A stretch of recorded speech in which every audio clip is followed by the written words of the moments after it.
Okay, how's everybody doing out there? I see. I'm not gonna like these settings.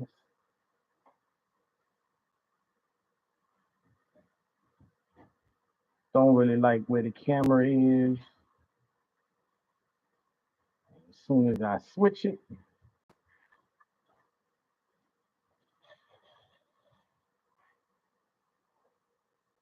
a little bit better.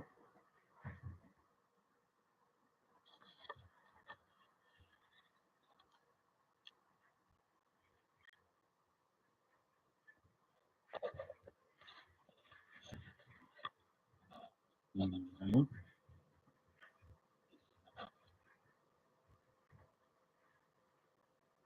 Okay, so that's better.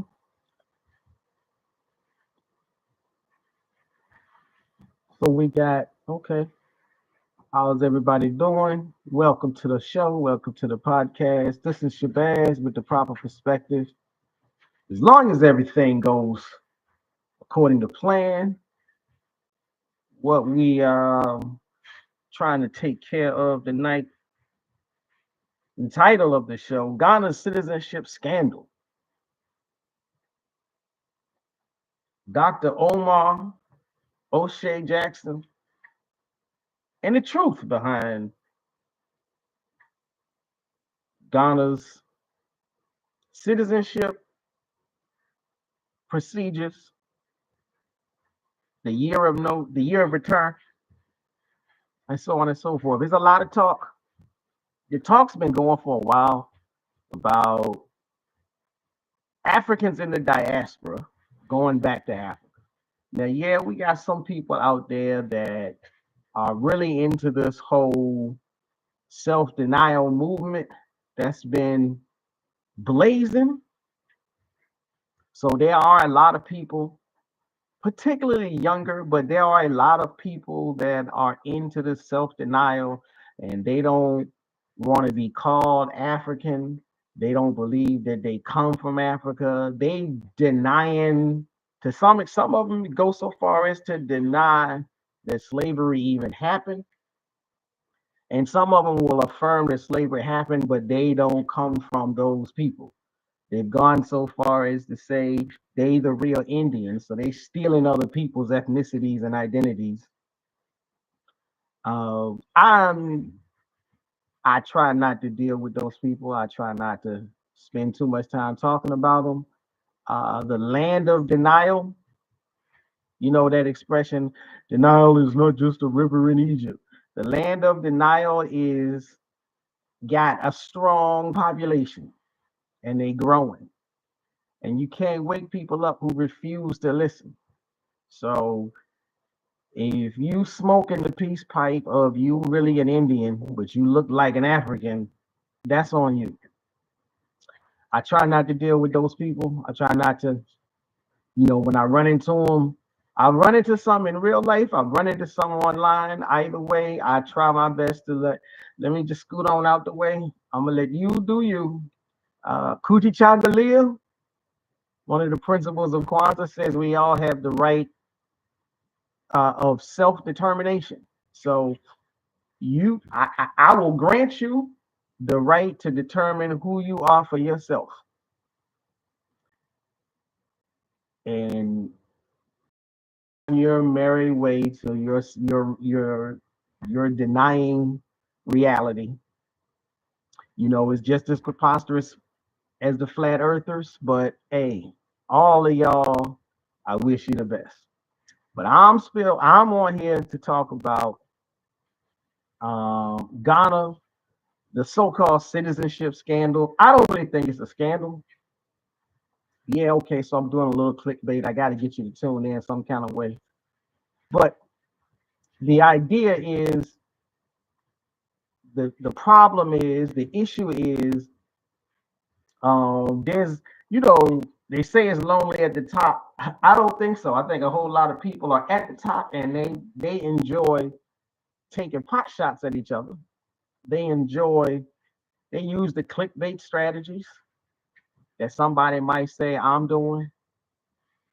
They use it just as much as anybody else. So You got Oshay Jackson on his channel, what is it, King Gonda, um, discussing Ghana's most recent announcement of granting citizenship to Africans from the diaspora. Now, I think it's very important to use that phrase, Africans in the diaspora, because a lot of times, either out of laziness or out of ignorance, people just say African Americans. And while technically that could be a term that does accurately describe all of us who descend from the transatlantic slave wars, whether we're in the United States, Canada, Mexico, or South America, or Central America, or the Caribbean islands, we are all Africans in the Americas. I do recognize that instead of or right alongside the self-denial campaigners who want to rename us FBA and who want to rename us ADOS, there is a kernel of truth in their logic. So if you have Africans in the diaspora, and they technically can be called African Americans, well, which African Americans are you talking about? So in that respect, yeah, I need to make sure that I try to use terms that are inclusive when I'm trying to be inclusive and exclusive when I need to be. So Africans in the diaspora have been asked to come back home to Africa in general. Ghana, in particular, has been blowing the horn probably the loudest.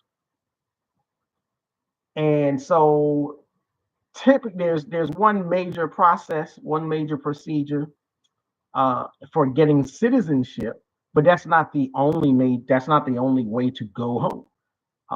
Depending on what kind of person you are, there is such a thing as a nomad, a digital nomad, and digital citizens. And these are people who do not necessarily want to call any one place home, so they will just travel. And you have other people that will want to pick a place and settle down. So Ghana's been leading the charge in telling Africans in the diaspora to come home. So they've been revving up their tourism industry and their tourism campaigns, trying to get Africans in Canada, Africans in America, Africans in the Caribbean islands, Caribbean nations, Africans in South America, Brazil, for instance, Colombia, for instance, to come home. Now, this come home could be come home and settle, or it could be come home and visit, but they are leading the charge. Now, that's not to say that other African countries don't want us to come. It's just saying that Ghana has been diligent about being in the forefront, being the vanguard. Since they've been successful, other African countries have been trying to study how Ghana has been successful and trying to begin emulating that process. So in that regard, that's a good thing. The controversy that I'm referring to is, I will say, it was recently announced that Dr. Umar was one of the individuals who recently received his Ghanaian citizenship. In my mind, that's a good thing. If you know who Dr. Umar is, then you're pretty familiar with the fact that he is a pretty popular speaker, influencer, leader. He works in the field of education. he has been working towards building and opening a school specifically for African Americans, specifically for African American boys. All of this seems to track with an African country trying to get African people to think more positively about their African selves and come home, come at least visit. So what's the problem? So what's the scandal? So what's the controversy? Well, Oshay Jackson, over on his channel, King Gonda, takes issue with Dr. Umar receiving his citizenship, his passport, his paperwork. Now, I would take time out to play part of the video and the clip, but I'm trying to be extra careful. I have been advised that there is a little bit of a confusion. I have been told that if you play somebody's clip, you might get a strike and they can pull you and shut down your YouTube channel. So we don't want that. So just take me at my word. Oshay Jackson has made a video. It's about 13 minutes long. So instead of me playing it and risking, I'll just let you know that he does not like the fact that Ghana has given citizenship to the Prince of Pan-Africanism. He calls the Prince of Pan-Africanism a scammer and a grifter. He says things like, Dr. Umar has never even been to Ghana. He says Dr. Umar hasn't done a thing for Ghana. He says Dr. Umar is out there begging for his citizenship. And that's the only reason they gave it to him, because he's a scammer and he's begging and he's popular, amongst other things. He said other things. Like I said, I would love to play it, but I have been advised that the channel will get shut down, so I won't really go that far as to play it. But those are the things that he has said. And so what I wanted to do was I wanted to discuss Ghana's citizenship in general, and I wanted to discuss his comments. And I think it's very interesting that, again, well, a lot of times maybe we shouldn't take things so seriously. Maybe it's all just for the YouTube algorithm, because beef, animosity, aggression, disrespect, negativity sells. So maybe that's why the pot shots are being taken. And so if that's the case, then hey, I take things too seriously. But because I take things too seriously, I'm sitting back and I'm looking at the video. I've watched it a couple of times because I wanted to see, am I misunderstanding his point? Am I taking it too far? And so I decided to, take a look at the process and what other people have been saying about getting your citizenship. Now let me say this off top. Let me say that I am a Pan-Africanist. I do believe in the ideology of Pan-Africanism. I really shouldn't use the word ideology. I really don't think Pan-Africanism is so much of an ideology as it is a perspective, but that just may be splitting hairs as far as the terminology is concerned. I do believe that all African people are related and have a common struggle. So in that regard, I'm a Pan-Africanist. I do believe that Pan-Africanism is alive and well and has always been alive and well. I know most people that might discuss Pan-Africanism, whether from a positive or a negative angle. They might discuss Pan-Africanism as a 20th century thought process or campaign or school of thought. I may differ with folks in that regard. I think Pan-Africanism is really, because it is rooted in the idea of African people being united, because it is rooted in the idea of African people calling the shots for themselves, then I trace Pan-Africanism all the way back to even before the ancient civilization of Kemet. But I would definitely look at the civilization of Kemet and say that's an example of Pan-Africanism. It's an example where African people in that area worked together to solidify a territory and create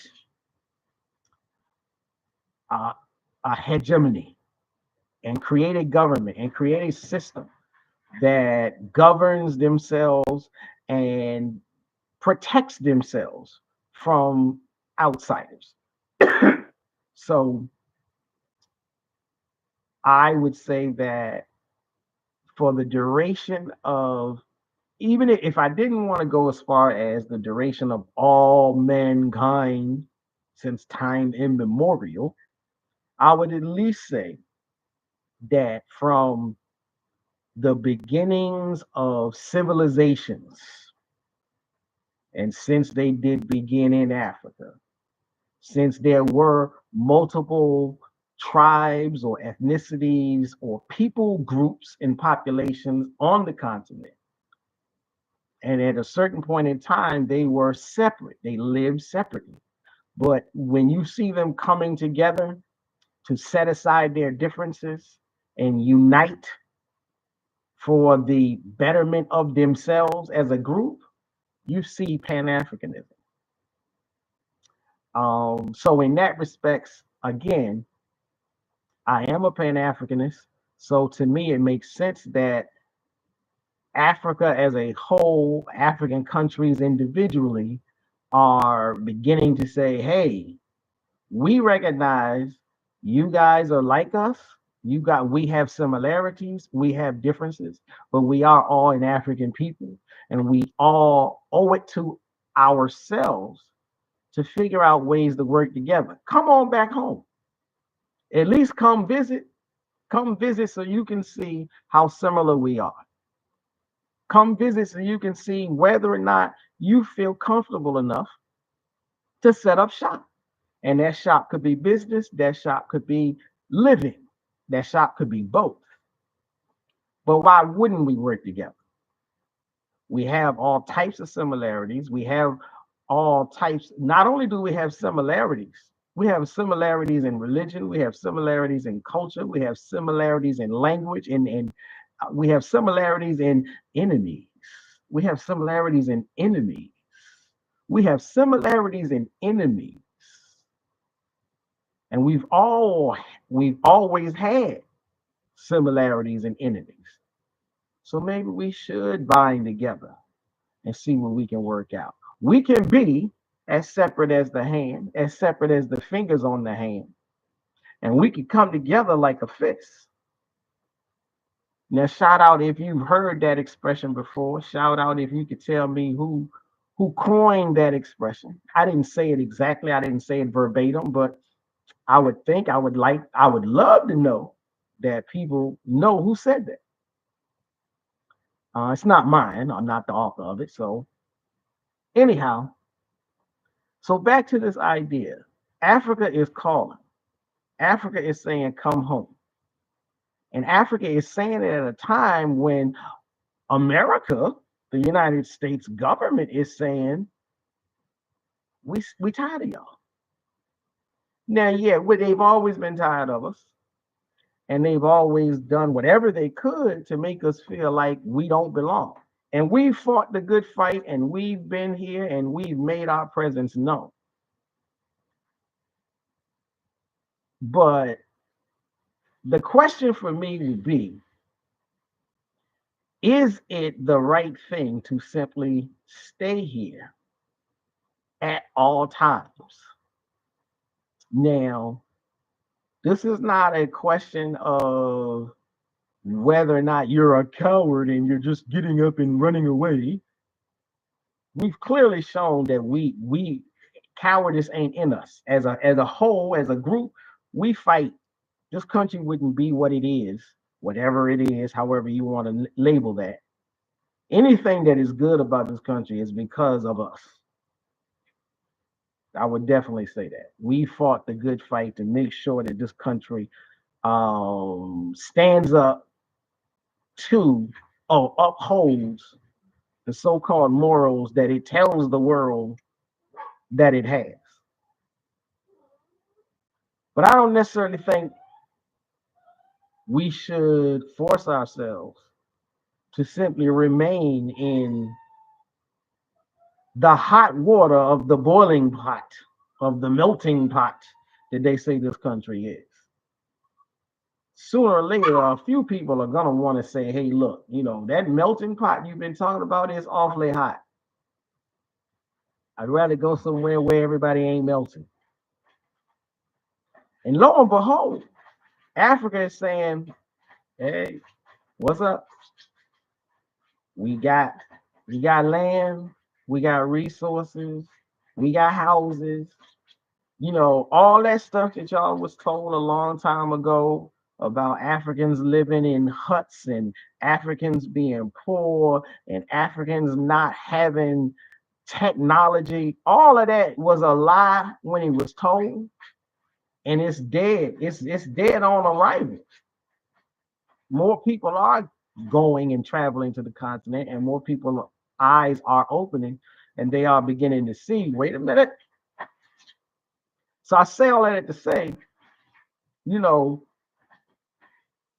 one of the reasons that any country offers citizenship, this country, the United States, offers citizenship, and they offer citizenship to people that they think can A, offer something to the country, and B, enjoy their life while they're here. And clearly you can see when you look at the way in which MAGA has campaigned and bombarded themselves into office. When it comes to immigration, they're very anti. They're so anti to the point where they don't even want immigrants that can help the country. So, again, the idea, all countries, all governments are interested in immigration. They're all interested in tourism. All countries say, we would love for more people to come visit. We would love for more people to come check us out.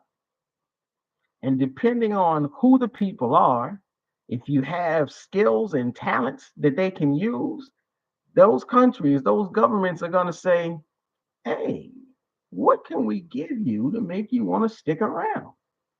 There are countries that will say, we will give you $20,000 if you come live over here. So why am I talking about all of this? Again, Ghana's not the only country that's saying, hey, come over here. They may be the only one that I'm talking about. They may be the only one that we're focusing on as African Americans because of our shared history, our shared culture, our shared ethnicity, our shared race, our shared identity. But there are plenty of countries all across the globe that are asking people to come tour and to come settle. And they all have different methods of trying to invite you. Ghana says, if you come over here, if we can agree to some things, then hey, we'll give you citizenship. We're not going to give you money. We'll give you citizenship. Other countries will give you money. There are European countries that will give you money. There are South American countries that will give you money. If you want money, then you go there. Some people don't want money. Some people don't need money. But hey, look it up if you do. But Ghana is saying, come back, we'll give you citizenship. So I see that as a positive. Right along with that, I see it as a positive when people who are popular, people who have huge platforms and are well known, when they take a tour, when they visit a place, that helps that place as well. That helps that country as well. So when the Prince of Pan-Africanism goes literally or technically anywhere, he has his tours, he has his speaking tours, he has his he has his college tours, he has his um cultural tours. He's well, that's one of the points I was going to bring up. He has his cultural tours. So he takes a certain number of people when he goes. So all of this is something that helps. Whether he travels around the U.S. So when he touches down in Texas, when he touches down in Virginia, when he touches down in California, that is everything related to his event is something that is a benefit to the community in both financial and, for lack of a better word, social. If he's going to have an event, a speaking event, and he's going to be, speaking on issues, the people who show up, they're going to be filled with information, filled with knowledge, filled with perspectives that impact them, that have a positive impact on them. So that's a social benefit. When he gets there, he's going to stay at a particular hotel, so the hotel is getting money. He's going to eat at a certain restaurant, so the restaurant is getting money. He may buy some clothes, so those clothes sellers and vendors are going to get money. When you have those huge platforms, everywhere you go, you are an economic plus. It's nowhere near on the same level. But a lot of people like to talk about the great historical figure Mansa Musa. And unfortunately, they know very little about Mansa Musa. All they know is when he took his trip to Mecca, he had so much money, he hurt the economy of every country he went into. Well, again, that's tourism. Yeah, it may have had a negative effect as far as those countries are concerned.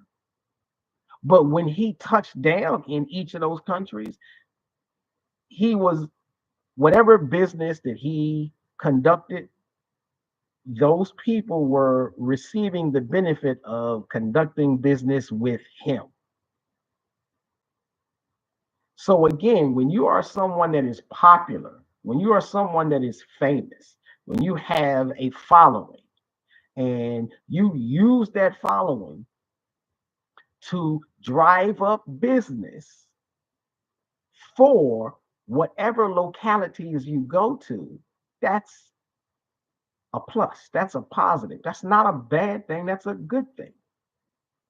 So, if a government is interested in increasing or improving its profile and letting more people know what they have to offer, then it's a good thing when they find popular people who have an interest in touring their country. So it's a good thing when Ghana gives Stevie Wonder citizenship, because Stevie Wonder is popular all over the world. And so when Stevie Wonder says, I'm glad I got my citizenship in Ghana, when Stevie Wonder says, I'm going to visit Ghana, the world finds out. People who may not have known that Ghana was there. There's plenty of people that don't know anything about Africa, but they might know Stevie Wonder. And then they begin to learn.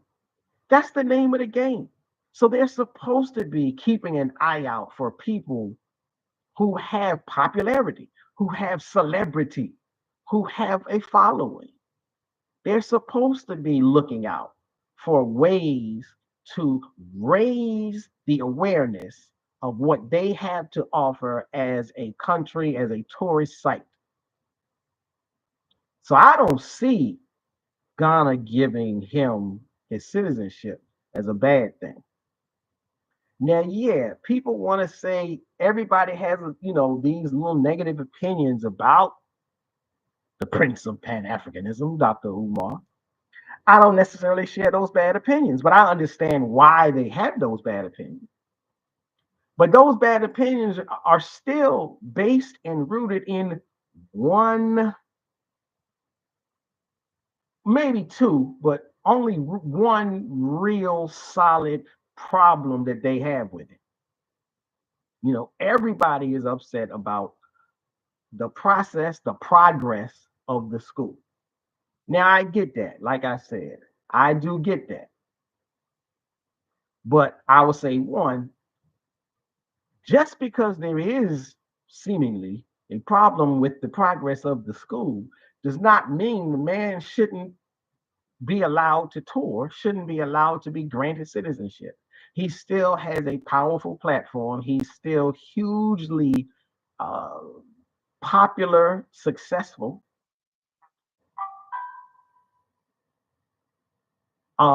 So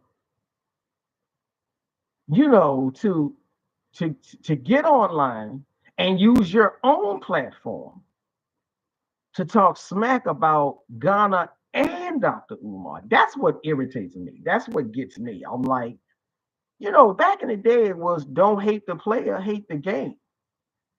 Now it's like hate the player, hate the game, and hate whoever else you can find to point a finger at. It's like low hanging fruit. Just start throwing pot shots at everybody. So again, like, I mentioned some of the things that he said. He calls him a grifter.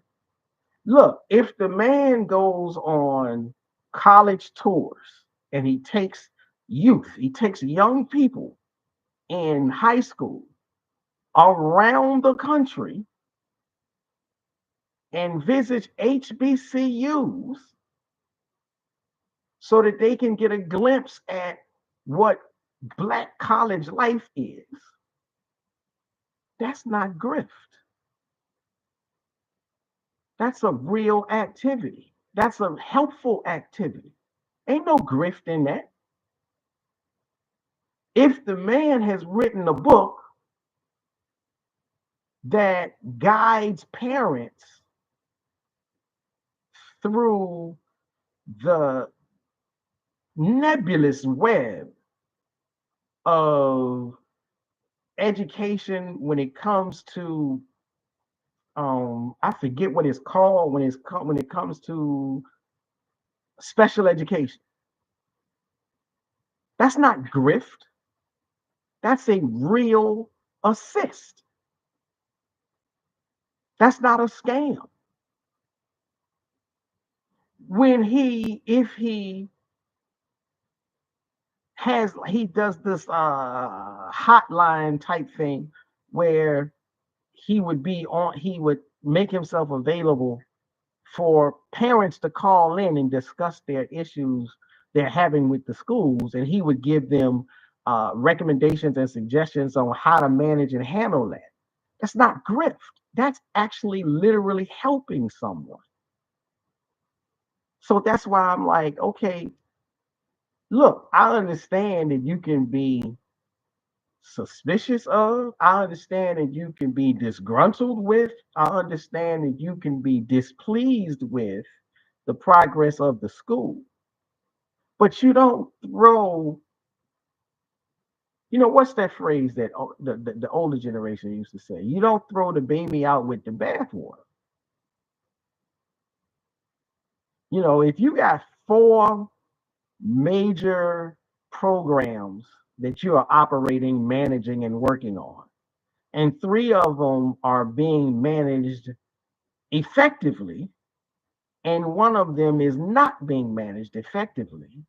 That doesn't make you a con artist.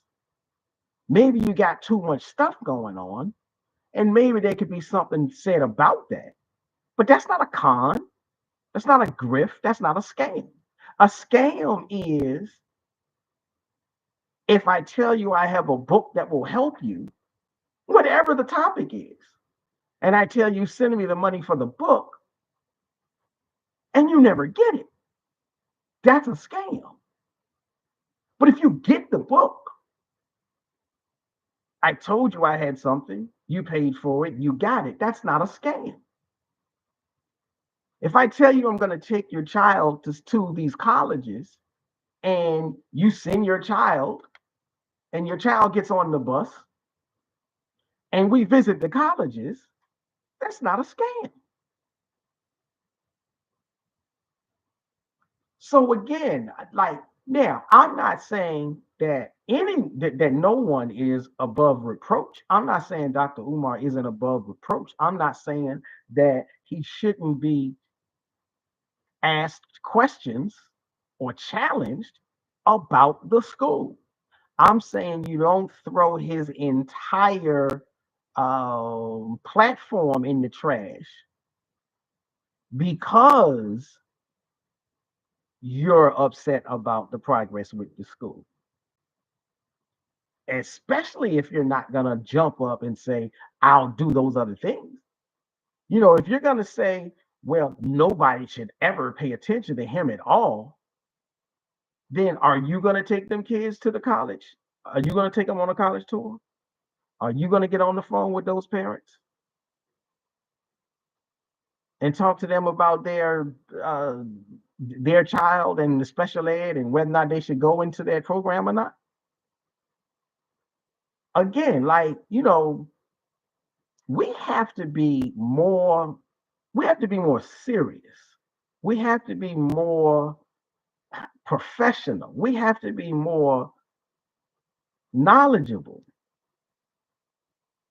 You know, just taking pot shots because it feels good, just taking pot shots because it may get you an extra 1,000 views.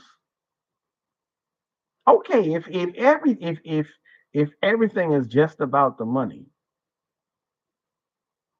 that's a sad world to be living in.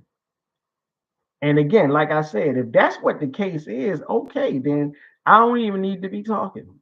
Because if it's not like, okay, so just we giving up on the idea of really making progress. It really is every man for themselves. And you say and do whatever you can to get that dollar.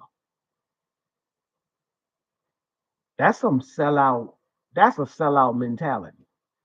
But if everybody done sold out, okay, then you know, then don't say nothing to me when I when I pack my bags and say, if everybody done sold out, then I'm catching me a flight. I'm gonna go see what Ghana has to offer. You know, they're giving citizenship anyhow. So again, my thing, at least for like this, what this show was about, I wish I could have played it, but I'm pretty sure somewhere in the algorithm, if I play this video, it's gonna come back to bite me. So again, the idea is like, you know, I pulled up this whole entire thing for historical context. Let me read this. The idea of restoring citizenship to diasporans isn't as new or arbitrary as Oshay Jackson suggests. According to Dr. Kambone, Ghana's citizenship restoration for diasporans began well before the year of return. It goes all the way back to 2015 when he and others, including significant figures like the executive secretary of the president, were involved in advocating for the restoration of citizenship. In fact, President John Dramani Mahama's administration made this a reality in 2016. This wasn't just about clout chasing, as Oshay is saying.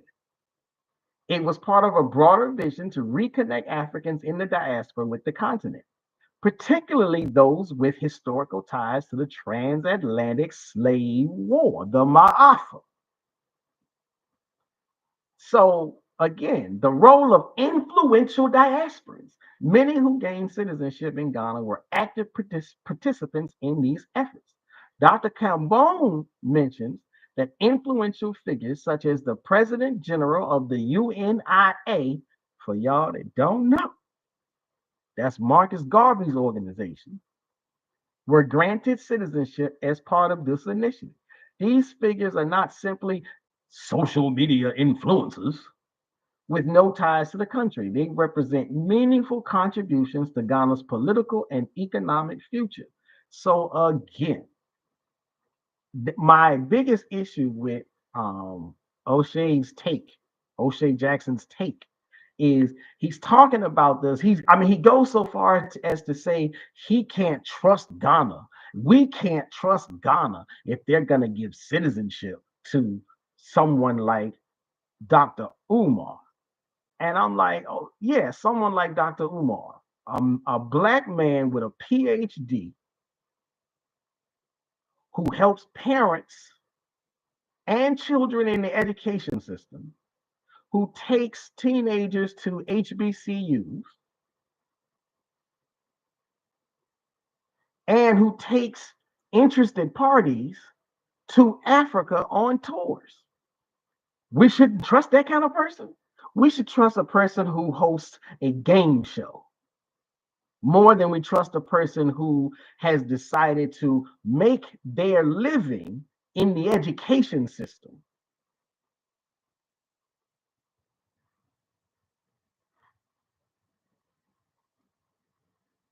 Again, so you take pot shots at somebody who's working in the field of academics, and you're working in the field of get this money, and you can't trust, and you tell us not to trust the government. Why should we trust you?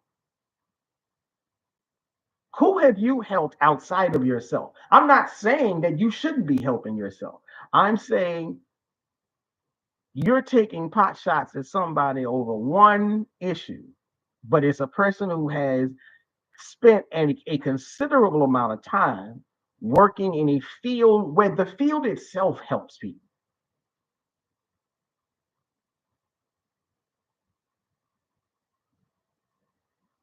Now, yes, you can be upset. People can't be upset. Like it's supposed to take a long time to get your citizenship.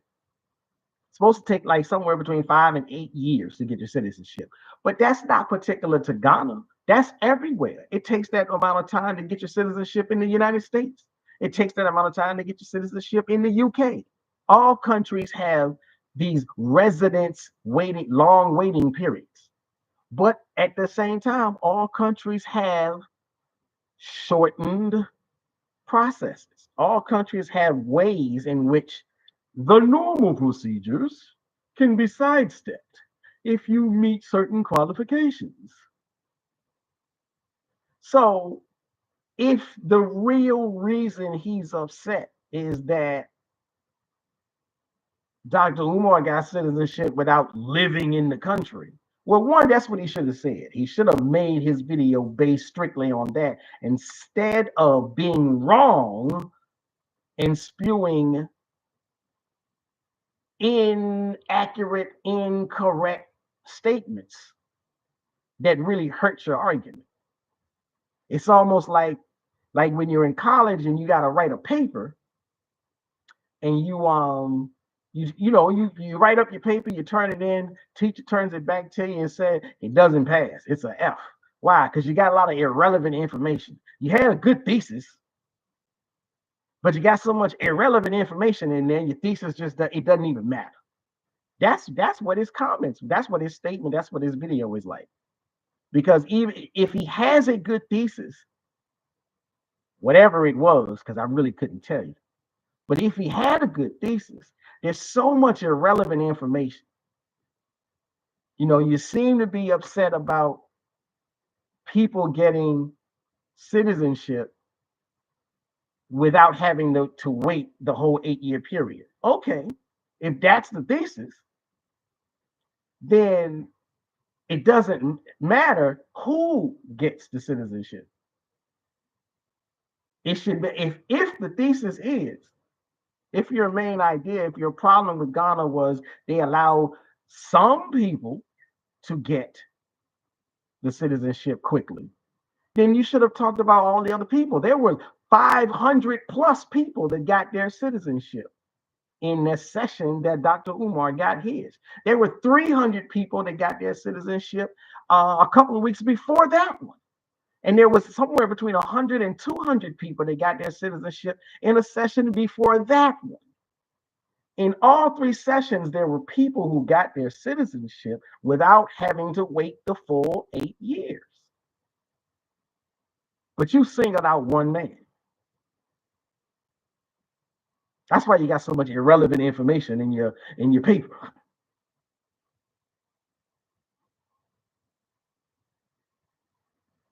So I have this other section.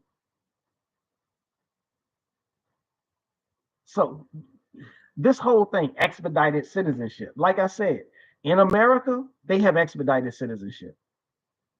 It may work differently. Every country is going to figure out what their reason is, what their criteria is going to be.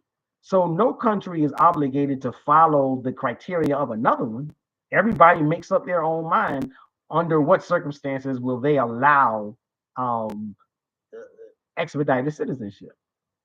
But Oshay argues that granting Dr. Umar Johnson, not necessarily others, expedited citizenship for minimal contributions is unfair, particularly when long-term residents or locals may face a more arduous path. Again,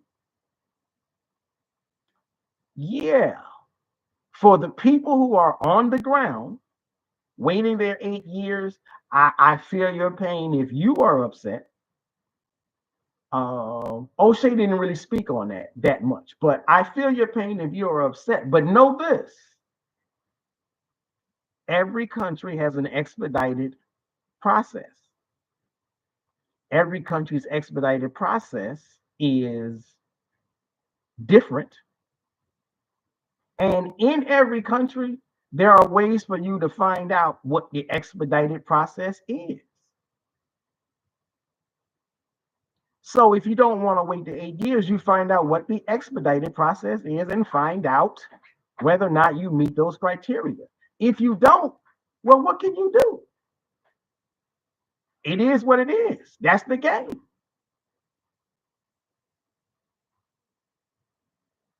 So that kind of a situation is way more complex.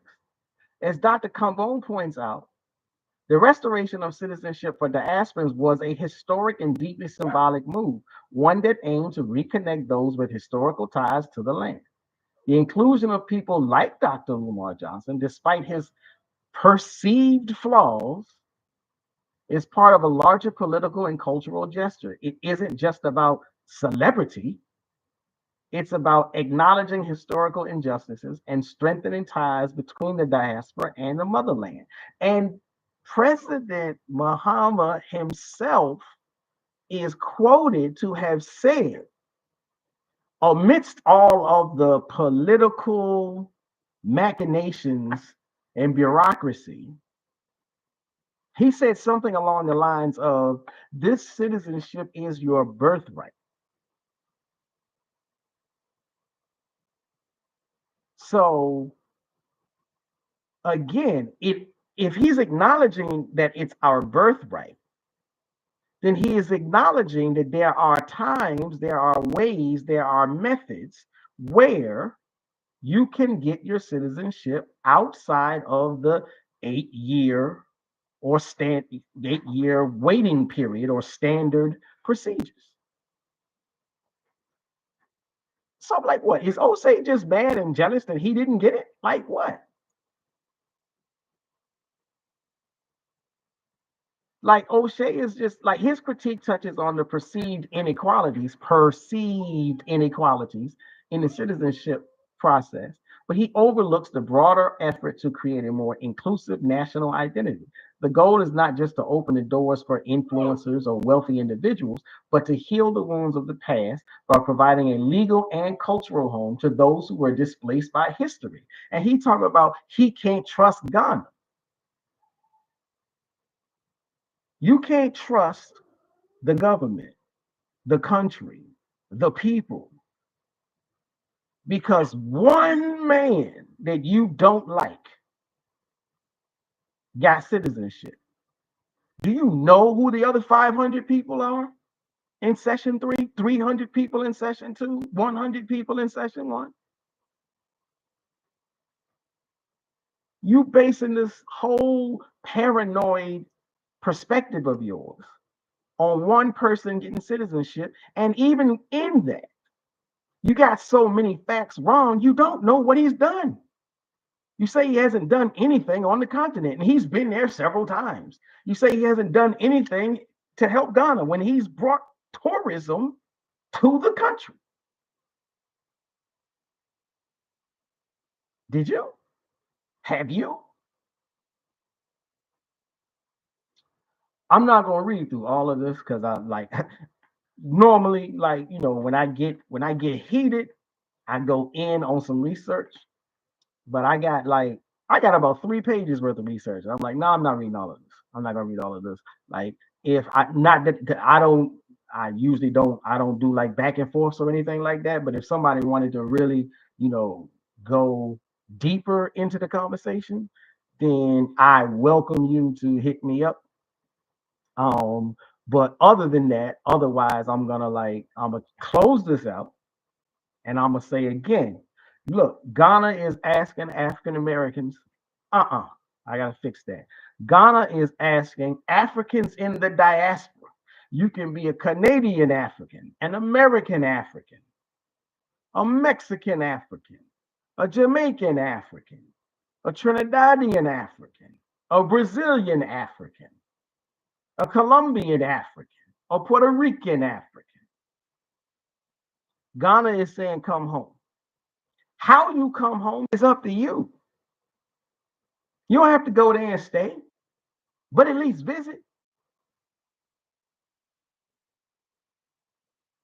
That's all I'm saying. And don't worry about, or don't listen to people who say just because they got to axe the grind with one human being, they're going to try to tell you not to go to Ghana. Don't go to a country because you got to axe the grind with one human being. Now, it will be slightly different if you got to axe the grind with the president of the country or somebody that runs the country. If you got to axe the grind with the parliamentarian of the country, maybe we should listen to you. But you got to axe the grind with one tourist, and you want to tell people, you want to paint the country with a bad light because you got a problem with one tourist who got citizenship. If that ain't the height of preposterousness, or is it just BS for the algorithm? Again, this is Shabazz. This is my proper perspective. Go to Ghana. Holler at me when you get there because you might see me walking the streets. And I will see you guys next time. Peace.